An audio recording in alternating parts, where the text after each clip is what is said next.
La suite, Marco, c'est avec un reportage que nous propose la réalisation. Ça parle de quoi, le reportage? Ça parle du choléra. On suit ensemble.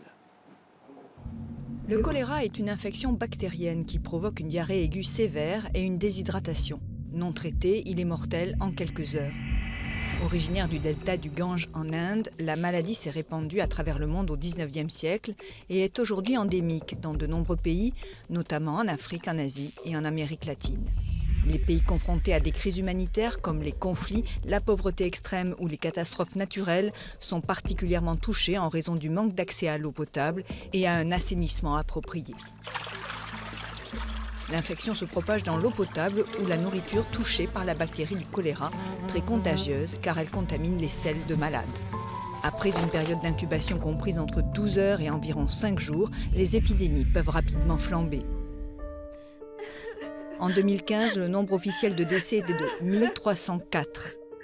Mais l'Organisation mondiale de la santé estime qu'en réalité, le choléra tue entre 42 000 et 142 000 personnes par an. Quelques 4 millions de personnes seraient infectées chaque année. De nombreux cas ne seraient pas signalés par manque de surveillance et par crainte de retombées négatives sur le commerce ou le tourisme des zones infectées.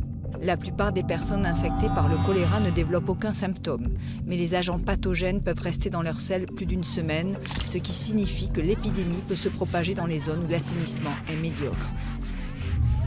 Pour ceux qui contractent la maladie, les symptômes sont généralement faibles. Le traitement implique une réhydratation rapide, par voie orale ou intraveineuse dans les cas graves. Les antibiotiques peuvent réduire le volume des diarrhées dans les cas de déshydratation sévère. Le vaccin contre le choléra est efficace, mais sa protection ne dure pas toute la vie.